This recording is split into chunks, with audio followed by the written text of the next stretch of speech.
Alors, salut les copains. Bon, bah, je vous ai fait un petit tuto sur League of Legends. Je le précise tout de suite, le jeu va peut-être vous paraître un petit peu flou. C'est parce qu'en fait, j'ai dû baisser la résolution pour faire mon cast. Donc, de base, il est beaucoup plus net que ce que vous allez voir maintenant. Voilà.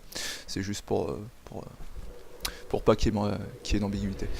Donc, je vais essayer d'être le plus concis, bref et limpide possible, hein, pour pas trop vous. Comment dire, pour pas trop déjà vous assommer avec des termes qui vont vous paraître un petit peu barbares.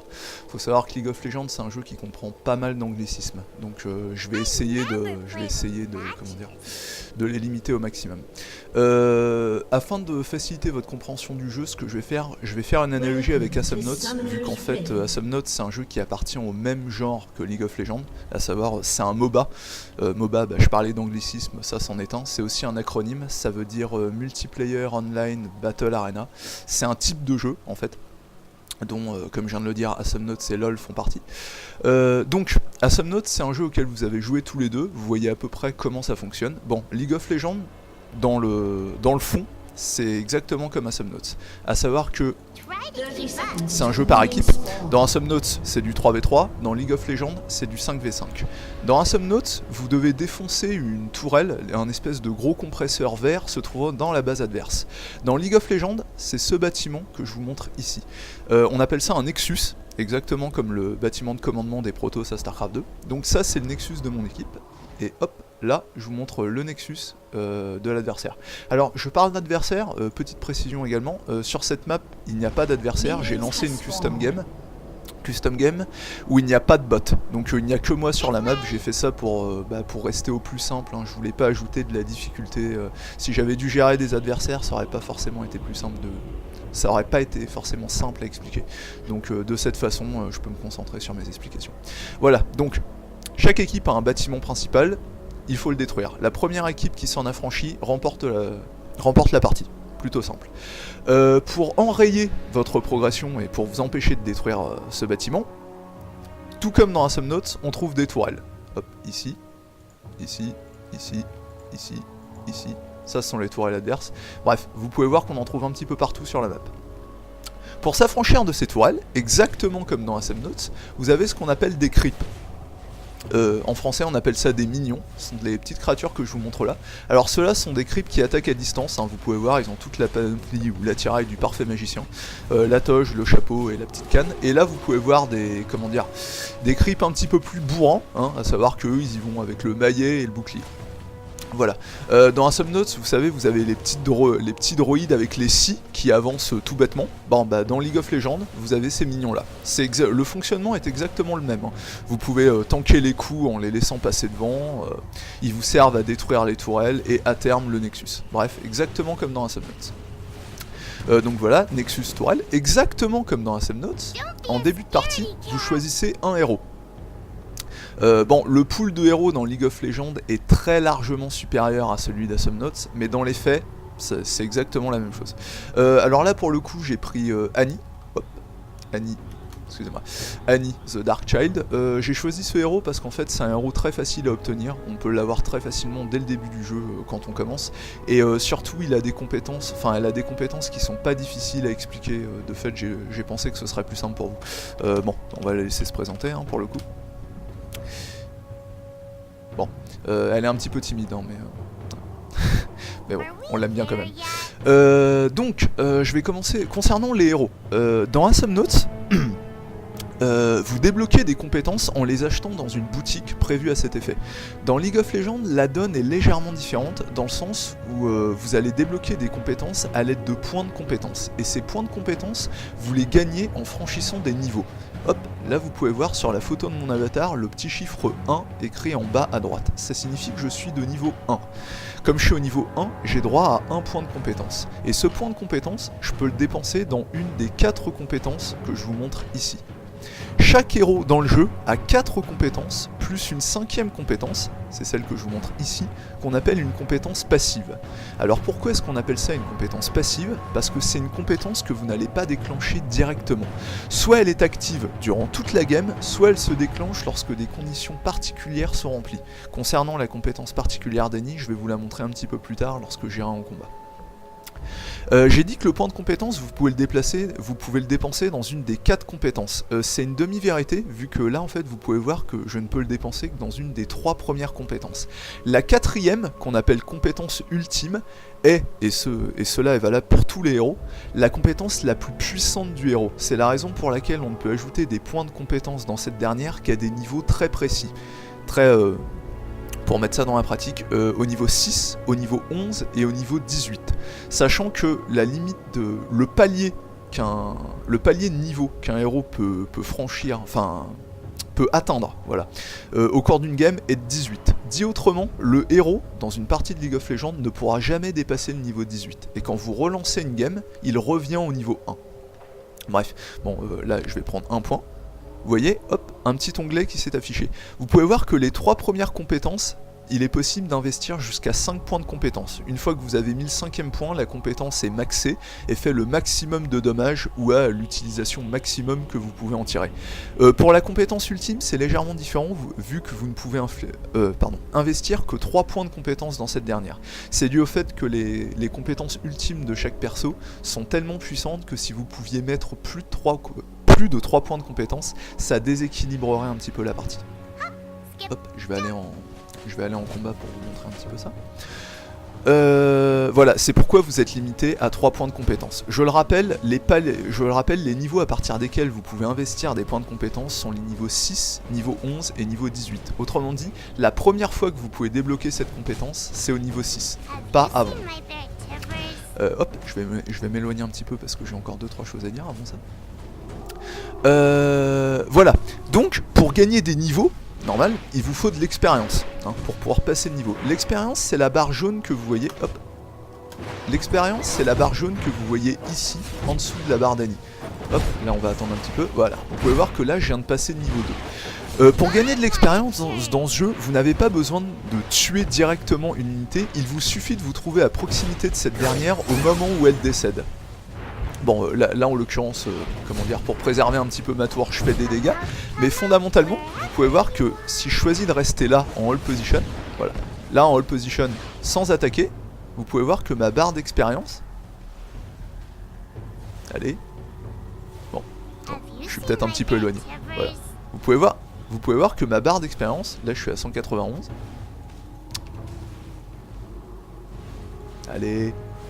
Voilà. Elle augmente, alors que je n'ai pas attaqué directement. Bon là elle a lancé une petite flamèche, mais c'est une vraie allumeuse cette fille. Bref. Donc ça c'est pour l'expérience. À chaque fois que vous atteignez la barre, vous gagnez un niveau. Donc ça c'est expliqué. Qu'est-ce que je peux vous expliquer d'autre? Ah oui, alors concernant l'interface. Donc là je vous ai expliqué les 4 compétences. La 5e compétence, la compétence passive. La barre verte, ce sont les points de vie de mon héros. La barre bleue, c'est points de mana. A noter que dans League of Legends, tous les héros n'ont pas nécessairement du mana. Je dirais qu'en moyenne, les 3/4 des héros ont une barre de mana. Il y a certains héros qui n'ont pas du tout de barre de mana.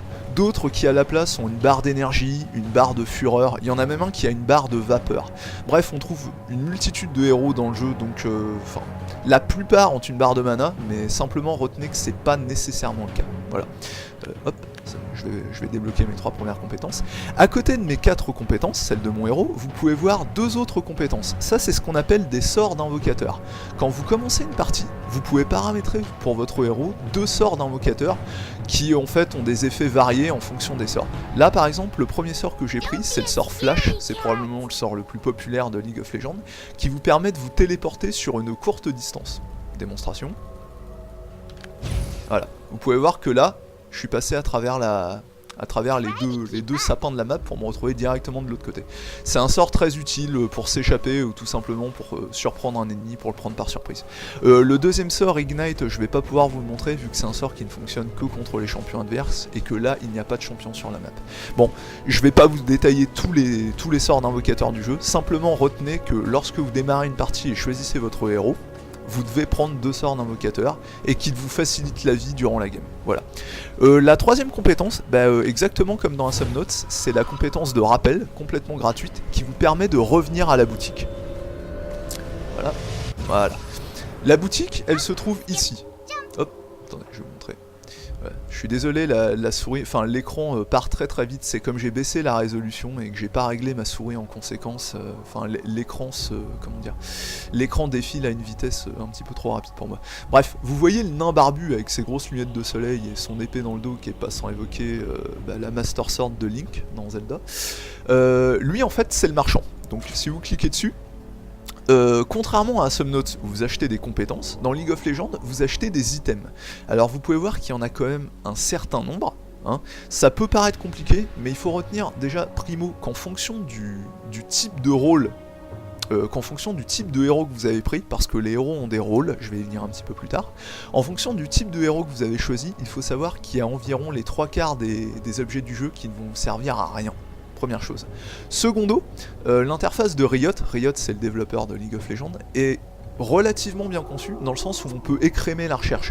Par exemple, si je cherche un objet d'attaque et un objet de lifesteal, c'est-à-dire un objet qui va me rendre des points de vie en fonction des dommages occasionnés, j'ai juste à cliquer sur attaque, lifesteal, et vous pouvez voir que la recherche est considérablement simplifiée. En parlant de lifesteal c'est l'anglicisme pour vampirisme en français, vous pouvez voir que le jeu là est intégralement en anglais, même Annie. Attends, on va la faire parler un petit peu.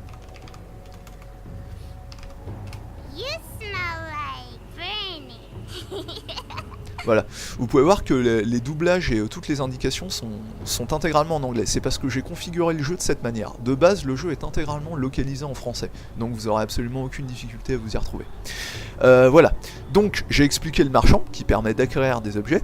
Les objets, on va les acquérir avec cette ressource, le gold. C'est la seule et unique ressource du jeu. Et comment faire du gold dans ce jeu, je vais vous l'expliquer tout de suite. Je vais me rendre au milieu de la map, je vais plutôt me rendre ici, ce sera plus simple. En attendant que j'y arrive, je vais vous expliquer vite fait les chiffres compliqués qu'on peut voir ici, qui en fait ne le sont pas.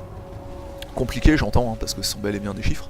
Donc attaque, c'est tout simplement la puissance de votre attaque de base, de votre auto-attaque, quand vous cliquez droit sur un ennemi, concrètement. Ability Power, c'est la puissance de vos compétences, les 4 compétences qui sont ici, voilà. Le chiffre ici détermine la puissance de vos... Hop, je vais attendre un petit peu, détermine la puissance de vos attaques, de vos compétences. Attack Speed, c'est la vitesse à laquelle vous allez déchaîner, vous allez dérouler les auto-attaques, donc encore une fois clic droit. Movement Speed, c'est la vitesse à laquelle vous allez vous déplacer. Alors bon, Annie c'est pas un personnage particulièrement véloce, mais vous pouvez voir qu'elle gambatte quand même pas trop mal, sachant qu'il y a des héros bien plus rapides qu'elle et quelques héros un petit peu plus lents. L'armor, c'est la résistance, mais la résistance aux auto-attaques, concrètement aux attaques physiques. Et Magic Resistance, c'est la résistance, mais aux compétences.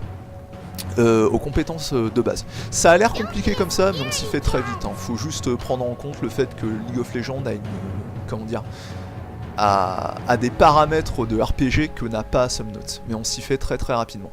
Voilà, donc ça c'est pour les chiffres qui sont écrits ici. Là vous pouvez voir qu'on a 6 slots, donc des emplacements. Ces emplacements vous servent à accueillir des objets, donc concrètement un héros dans League of Legends peut avoir jusqu'à 6 objets, grand maximum. Bon, je vous ai parlé de comment faire de... Je vais aborder une notion très importante, comment faire de l'argent dans League of Legends, je vais vous le montrer tout de suite. Vous pouvez voir que League of Legends, voilà, là vous pouvez voir, j'ai donné le dernier coup à un monstre, j'ai eu 22 gold. Bon, là j'ai un petit peu loupé mon truc. 22 gold encore, après lui avoir donné le dernier coup. Là je tape un monstre, je lui ai donné un coup, vous avez pu le voir, je vais attendre. Il décède et je ne touche pas de gold. Pourquoi? Parce que dans League of Legends, comment acquérir de l'or, du gold? Tout simplement en donnant le dernier coup à une unité. Enfin, en tout cas aux unités minions, aux creeps. Comment ça se... pourquoi est-ce que je vous explique ça? Tout simplement parce que vous pouvez défoncer 90% de la barre de vie d'un creep. Si vous ne lui donnez pas le dernier coup, comme je viens de le faire, vous ne le tuerez pas. Ce n'est pas vous qui le tuerez et donc vous ne toucherez pas d'argent. Ah. Ouais, bon, petit problème de connexion. J'en profite pour ajouter un argument en fait de jouer à League of Legends, surtout dans mon cas quand on a une connexion aussi, comment dire, aussi instable que la mienne. Je voulais pas utiliser le terme pourri pour faire plaisir à Paul, donc je vais utiliser le terme instable. Voilà, c'est que en fait quand vous êtes déconnecté, on ne vous vire pas de la game. On attend tout simplement que vous soyez reconnecté. Oui. Unpause, s'il te plaît. Voilà, le jeu s'était mis en pause automatiquement parce que il n'y a pas de bot, enfin il n'y a pas d'autres joueurs dans les games. S'il y avait eu d'autres joueurs, le jeu ne se serait pas mis en pause pour ne pas gêner le déroulement de la partie. hop, là je vais débloquer la dernière compétence. Bref, je m'égare un petit peu. Donc tout ça pour dire, ce qu'il faut retenir, c'est que comment dire, pour acquérir de l'or contre les minions dans League of Legends, il faut leur donner le dernier coup. Vous n'avez pas à les... hormis le dernier coup, vous n'avez pas à les toucher. C'est même conseillé en fait de ne pas les toucher, vu que dès lors que vous les attaquez, ils ripostent, concrètement. Donc hop, voilà. Dernier coup, dernier coup, dernier coup. Ça, je vous avais parlé des anglicismes en début de partie, on appelle ça le last hit. Bah, concrètement, anglicisme tout simplement pour signifier dernier coup. C'est l'une des seules et uniques compétences de League of Legends, mais il est très important de la maîtriser. C'est d'ailleurs à la capacité à last hit d'un joueur qu'on reconnaît son expérience sur le jeu. Il faut savoir que ça a l'air d'être tout bête comme ça, mais en fait c'est beaucoup plus difficile à faire qu'on ne le dirait, surtout en jeu où en fait vous devez gérer non seulement les monstres, mais aussi les héros qui vous canardent derrière. Bref, je vous ai expliqué le last hit. Voilà, j'ai abordé le last hit contre les minions. Contre les champions, c'est globalement la même chose. Contre les champions, c'est celui qui donne le dernier coup, qui non seulement a le kill, mais qui aussi va toucher tout l'or que touche le héros en tuant un autre héros. C'est une des raisons pour lesquelles il peut y avoir pas mal de divergences au sein d'une équipe. Hein, vous pouvez aisément comprendre la colère d'un membre de l'équipe quand il se tape, quand il se défonce les 3/4 de la barre de vie d'un ennemi, et que là il y a un de ses collègues qui se glisse furtivement dans son dos et finit le bonhomme qu'il avait galéré à atteindre. Ça fout passablement les nerfs. Enfin, il faut avoir joué au jeu pour comprendre, mais dès lors qu'on y a joué, on comprend tout de suite. Voilà, c'est la raison pour laquelle en jeu, il vaut mieux éviter. En général, vous laissez le last hit au membre de l'équipe qui a fait le plus de dommages sur le héros. Je vous avais parlé tout à l'heure des compétences passives. La compétence passive de Annie, qui s'appelle Pyromania, donc vous pouvez lire Every for spellcast, the next offensive spell, je vais y arriver, will stun its targets for 1.75 seconds. Concrètement, traduit en français, ça veut dire que dès lors que Annie a lancé 4 sorts, son 5e sort va étourdir sa cible durant 1 seconde 75. Là, vous pouvez voir que j'ai lancé 4 sorts, et hop, j'ai mon petit indicateur qui m'indique que mon prochain sort va étourdir. Et en plus de l'indicateur, vous pouvez voir qu'il y a une petite animation graphique, qui est visible aussi bien pour vous que pour vos adversaires, pour signaler que le prochain sort d'Annie va étourdir ses cibles. Je vous le montre tout de suite, un petit sort de zone. Voilà. Vous voyez les tourbillons violets au-dessus de la tête des minions? Ça indiquait qu'ils étaient étourdis. Ils ont été étourdis pendant 1 seconde 75. Sachant que quand un ennemi est étourdi, il ne peut pas se mouvoir, pas attaquer, ni se défendre. Bref, il est entièrement à votre merci. C'est une très bonne compétence dans ce jeu. Voilà, là comme je suis passé au niveau 8, au niveau 6 j'ai pu investir 1 point dans la dernière compétence d'Annie, l'ulti, je vais vous le montrer au passage. Alors en fait la compétence ultime d'Annie, ça consiste tout simplement à donner vie à son ours en peluche, nommé Tibère. Vous pouvez voir qu'elle se trimballe en permanence avec un petit ours et accessoirement une flamèche dans la main. Hop, vous balancez l'ulti et l'ours va apparaître. Alors, juste pour vous montrer une petite dimension stratégique du jeu, il est important de bien utiliser les passifs dans le jeu. C'est pour ça que la compétence, l'ultime de Tibère, qui en fait, est une attaque à dommage de zone, c'est pas mal en fait de l'utiliser quand vous avez débloqué votre passif. Ouais, là je balance la mèche, encore un sort et je vais avoir mon passif. Là vous pouvez voir que j'ai mon passif. Donc comme j'ai l'effet de mon passif, j'utilise ma dernière compétence. Et voilà. Voilà, bon bah vous voyez, c'est sachant que l'ours en peluche, voilà, comme je suis en train de le faire, vous pouvez le contrôler en appuyant sur voilà, en appuyant sur CTRL. Voilà. Bon bref, je vais pas m'étendre davantage sur les compétences de ce personnage en particulier, c'était juste pour vous montrer un petit peu comment ça fonctionnait. Donc, je vous ai expliqué l'interface du milieu, l'interface de gauche, bon, vous avez pu vous en rendre compte dès le début du cast, mais une petite différence avec Awesome Notes, il faut savoir que la vue dans Awesome Notes, c'est une vue en 2D scrolling horizontal, un petit peu comme les jeux de plateforme à l'ancienne, type Donkey Kong ou Mario, le très connu Mario. Là, dans League of Legends, on a une vue de 3/4 vers le haut, exactement comme dans StarCraft 2 en fait. D'ailleurs, vous pouvez voir que tout comme dans StarCraft 2, on a une minimap située en bas à droite. Je crois que c'est la seule différence avec StarCraft 2, sachant que la minimap doit être en bas à gauche sur le jeu de Blizzard, mais j'ai un petit doute. Bref, donc ça c'est expliqué. Minimap sur laquelle, tout comme dans StarCraft 2, vous pouvez faire des pings, des alertes pour signaler diverses choses aux membres de votre équipe. Par exemple, si je veux me voir ici, vous voyez, vous avez un avertisseur à la fois sonore et visuel, c'est très visible, hein, donc il n'y a pas de problème. Ou alors si vous voulez signaler à vos adversaires qu'il y a peut-être un membre de l'équipe adverse qui se planque dans ce buisson. Voilà, tout simplement. Donc ça c'est fait, donc compétences, sort d'invocateur, l'interface ici, l'interface là. Ah oui, l'interface en haut à droite. Alors le chiffre vert c'est le nombre de kills dans votre team, tout héros confondu. Bon là il y en a 0 parce que j'ai tué aucun champion, tout simplement parce qu'il n'y a pas de champion hormis moi sur la map. 0 c'est le nombre de kills de la team adverse, tout héros confondu. Bon encore une fois 0 parce qu'il n'y a pas de team adverse ici. La petite épée c'est le nombre de kills qu'a fait votre personnage. Ici, bah, Annie, concrètement. Je vais m'éloigner un petit peu avant de me faire canarder. La tête de mort, bah, vous vous en doutez, c'est le nombre de fois où vous êtes mort dans la partie. La main, c'est le nombre d'assists que vous avez fait. J'ai parlé tout à l'heure de tuer les héros ennemis. Il faut savoir que lorsque vous avez infligé des dommages à un héros ennemi, mais que vous ne l'avez pas tué, vous touchez un petit peu de gold. C'est dérisoire, mais vous en touchez un petit peu. Et pour vous signaler que vous le touchez, vous avez ce qu'on appelle une assist. Ça signifie que vous avez prêté main forte pour tuer un héros, mais que ce n'est pas vous qui avez causé sa mort directement. Voilà, et ça, le petit nombre à côté, 18, c'est le nombre de minion killed. Minion kills, c'est tout simplement le nombre de last hits que vous avez fait. Bon là vous pouvez voir que 18 c'est un chiffre absolument affreux à ce stade de la partie, quasiment 20 minutes. D'ailleurs bah, je m'excuse, hein, je pensais faire un tuto de moins de 15 minutes, mais pour le coup je l'ai un petit peu dans l'os. On va passer à 25 minutes. FPS c'est tout simplement, comment dire, pour vérifier votre connexion, votre ping. Bon là ça va pour l'instant, ça monte un petit peu, mais vous avez pu voir que tout à l'heure j'ai déconnecté. Ok, donc ça c'est expliqué, ça c'est expliqué. Bon bah je vais tout simplement finir sur quelques notions de metagame. Tout comme dans StarCraft 2 où vous avez un metagame, le metagame concrètement c'est comment dire, ça concerne le gameplay du jeu à un moment donné. Par exemple, actuellement dans StarCraft 2, le metagame Terran Zerg préconise en Terran que l'on parte sur beaucoup de Hélions. Pourquoi? Parce que l'unité a été renforcée par Blizzard, qu'elle est très puissante actuellement, qu'elle a une énorme complémentarité avec les Medivac, qu'elle a une transformation en méca Hélion qui tank bien les unités blindées telles les Roach qui sont pourtant censées être un contre aux Hélions.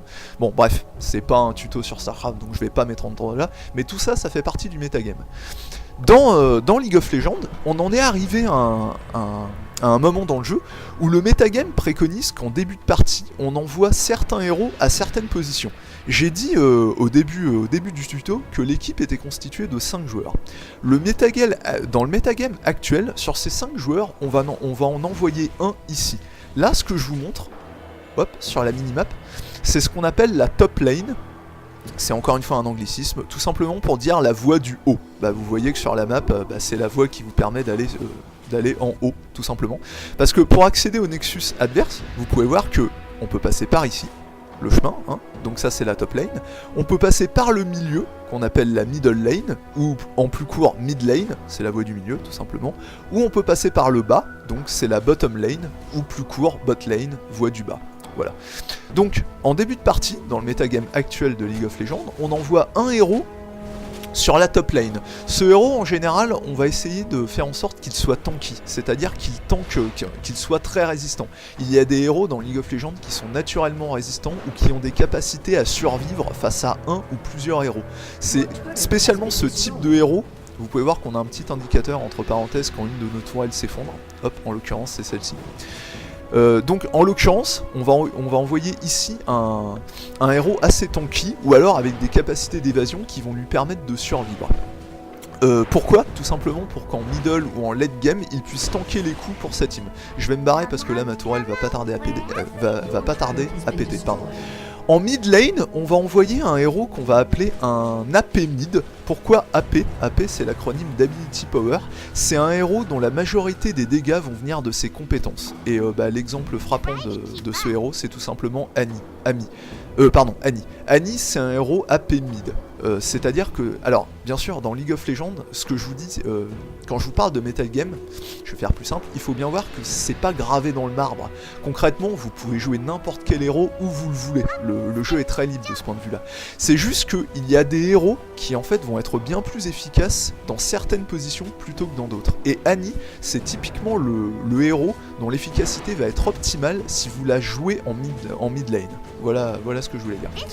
Voilà, donc l'AP mid. Ensuite, en bottom lane, on va envoyer deux héros. On va envoyer déjà ce qu'on appelle un AD carry. Alors AD, c'est l'acronyme d'attack damage. Ça veut dire que c'est un héros qui va faire l'essentiel de son DPS en utilisant des auto-attaques. Les auto-attaques, c'est ce que je vous ai montré tout à l'heure pour faire du last hit. C'est tout simplement quand vous cliquez droit sur un minion. Voilà, ça c'est pas une compétence, c'est juste l'attaque de base de Annie. On appelle ça l'auto-attaque. Pourquoi l'auto-attaque? Parce que quand vous arrêtez votre personnage, c'est l'attaque qu'il balance. C'est l'attaque qu'il balance tout seul. Hop, je vais balancer le tigre pour les calmer un petit peu. Voilà. À opposer aux compétences d'Annie, ça c'est une compétence d'Annie, ça c'est une compétence d'Annie, voilà. Ça c'est une auto-attaque. Voilà. Bref, le carry que vous allez envoyer en bot lane, lui il va faire l'essentiel de ses dommages en utilisant ses auto-attaques. Pour faire l'essentiel de ses dommages en utilisant ses auto-attaques, il a besoin d'énormément d'équipement, ou tout du moins d'un équipement de très bonne qualité. C'est la raison pour laquelle il doit faire beaucoup de last hit, parce que ce sont les last hits qui vont lui donner l'argent nécessaire pour acquérir ses items, encore une fois les items ici, items qui vont lui permettre d'être dévastateurs face à l'équipe adverse.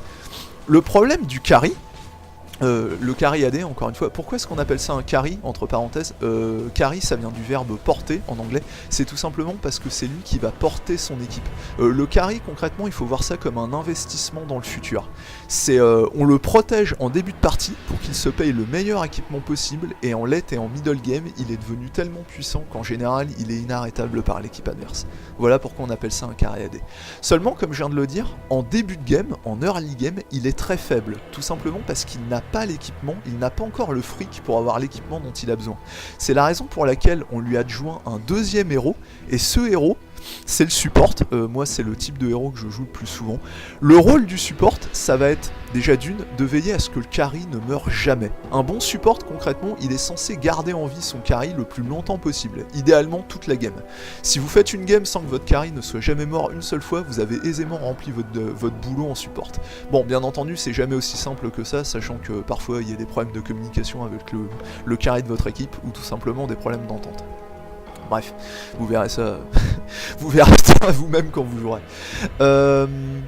Ça fait partie des petites joies de League of Legends. Bref, le rôle du support, c'est de veiller donc non pas à occasionner des dégâts dans la team adverse, mais tout simplement à prémunir les membres de sa propre team contre les dégâts de l'équipe adverse. Voilà.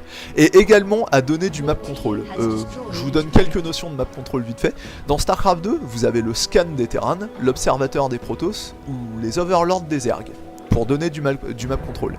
Dans League of Legends, certains personnages ont des compétences permettant d'en donner, et autre que ça, vous avez des objets, hop, tels que ces balises. Là vous pouvez voir que c'est écrit Sight Ward et Vision Ward. Ward ça veut dire balise tout simplement. Les balises, qu'est-ce que c'est? Ce sont de petites boîtes, des petites boîtes que vous allez poser sur la map et qui en fait vont vous donner la vision là où vous les avez posées durant une durée de 3 minutes. Durant une durée de 3 minutes, toute votre équipe va pouvoir voir sur la minimap toute intervention de l'équipe ennemie ou tout déplacement là où vous avez posé la boîte. Voilà.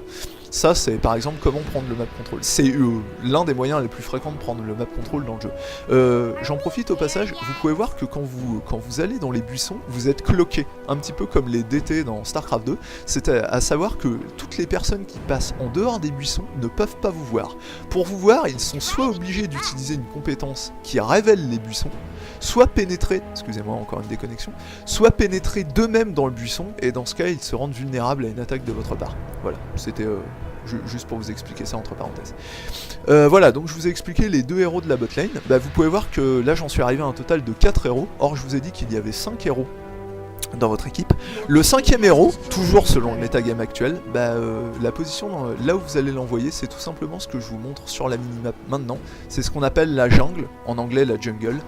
C'est tout l'espace verdoyant qui se trouve entre les voies. entre les lanes que je vous ai montré. Donc top lane, mid lane, bot lane. Vous pouvez voir qu'il y a toute une végétation entre ces voies. Et le rôle du jungler, ça va être de se balader dans ces bois et d'y tuer les monstres qui s'y trouvent. Alors évidemment, pas tuer les monstres comme ça. Pourquoi est-ce qu'il va tuer ces monstres? Je vais vous montrer les monstres en question. Là par exemple, vous avez 3 loups. Je vais pas les attaquer, hein, mais vous voyez. Pourquoi est-ce qu'il va tuer ces monstres? Tout simplement parce que déjà, d'une part, ces monstres rapportent beaucoup plus d'or que les minions qui se trouvent ici. D'autre part, parce que s'il tue les minions qui se trouvent sur les voies, ça fera moins d'or pour les membres de son équipe.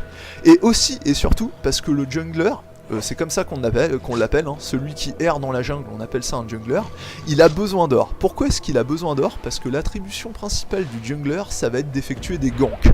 Rassurez-vous, hein, vous devez transpirer un petit peu, c'est le dernier anglicisme que je vais utiliser dans le jeu. Qu'est-ce que les ganks? Les ganks, ça consiste à apporter la supériorité numérique à un endroit de la map. Je m'explique. J'ai dit ici que le metagame actuel préconisait d'avoir un carry et un support.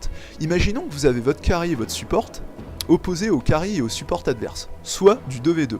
Le jungler, en passant par la forêt, va par exemple venir se planquer, en passant par la jungle, pardon, va par exemple venir se planquer dans ce buisson, va attendre l'occasion propice, va en sortir et attaquer le carry et le support adverse. Ce qui fait que pendant un laps de temps court, vous allez vous retrouver à 3 contre 2 et potentiellement vous pouvez obtenir 2 kills, le support et le carry adverse. Ça c'est ce qu'on appelle un gank. Les ganks sont très importants dans League of Legends parce que c'est généralement comme ça que vous parvenez à tuer des membres de l'équipe adverse, en prenant la supériorité numérique. Et aussi en utilisant, comment dire, de façon effective et à bon escient vos compétences. Voilà, et donc comme ça me permet de rebondir sur ce que je vous ai expliqué tout à l'heure avec le map control. C'est la raison pour laquelle quand vous vous trouvez sur une des 3 voies, il est vital d'acheter très fréquemment des balises, tout simplement pour pouvoir voir un éventuel jungler arriver. Bien entendu, dans les membres de votre équipe, celui dont l'attribution principale consiste à acheter des balises, c'est le jungler. Mais il faut pas croire qu'il n'y a que lui qui doit en acheter, parce que les balises évidemment coûtent de l'argent, et le jungler il n'a pas forcément que ça à acheter. Donc c'est pour ça que idéalement tous les membres de la team doivent participer. Malheureusement, bon, dans une team à mauvais esprit, on a tendance à considérer le jungler comme une usine à ward, donc on lui dit tu fermes ta gueule et t'achètes ça. Voilà. Pardon, là je commence à m'égarer un petit peu, il y a de vieux souvenirs qui me remontent en mémoire. Bon, là on en est déjà à 30 minutes de tuto, hein, ça a largement excédé ce que je voulais faire initialement. Il y aurait bien d'autres choses à dire sur League of Legends, mais encore une fois, je voulais vraiment essayer de faire au plus clair, le plus simple et le plus clair possible. Donc là, je vais m'arrêter là. Si vous avez des questions, j'y répondrai de vive voix sur Skype, en admettant que le tutoriel vous ait donné envie de jouer au jeu. Voilà. Sur ce, je vais vous laisser, et puis je vous dis à très bientôt. Voilà. Ciao, ciao.